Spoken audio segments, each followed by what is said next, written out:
As we begin to process the board into pieces, the first machine we're going to use is called the miter saw. The miter saw uses a circular blade behind the guard, and as you lower that blade, the blade guard retracts, which allows us to cut through the piece or line it up so we know exactly where that blade is going to cut through the piece. In this case, we want our blade to be on the right side of our layout line, just touching the line but not cutting it off. Whenever you're lining up a cut, you never want to be touching the power button. You're bringing the handle down without touching that power button, minimizing the chance of an accident. My left hand holds the board against the fence with my thumb on the edge and fingers on top, as my right hand operates that saw. Let's watch that again. No power button for lining up the cut. Then pull the saw forward, squeeze the trigger, plunge the saw all the way down, and push all the way back before releasing, waiting for that blade to stop, and lifting the saw. The next step brings us to the table saw to make a series of rip cuts, or cuts with the direction of the grain. In this scenario, we've got a feather board magnetized to the cast iron table, holding our piece against the fence to the right. This push block has a cleat on the back end that hooks onto your board and pushes it all the way through.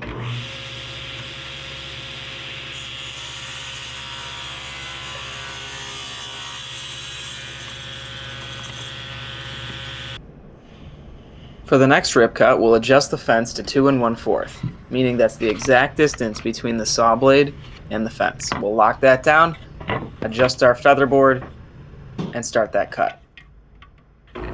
This time we're going to use a narrower push stick that will fit between the saw blade and the fence.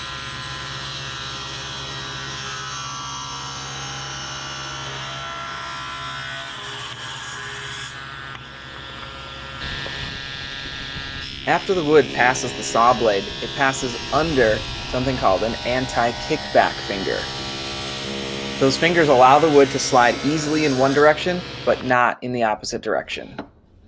Let's head back to the miter saw for a couple more cross cuts. Without touching the power button, let's bring the saw blade down and set up our first cut. We'll now place a stop block on the fence so that we can easily make repeated cuts the same distance without any guesswork.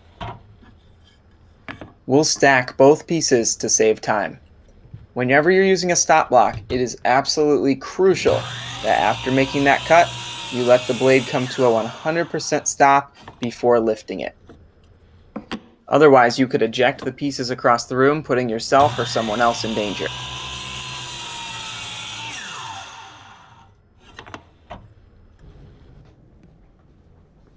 The last crosscut we will do, we're going to make on the bandsaw. The reason for this decision is because of the size of the piece we're cutting. It would not be safe to hold onto this piece and cut this on the miter saw, but it is perfectly safe to make this cut on the bandsaw. Go slow, follow your line, turn the machine off when you leave.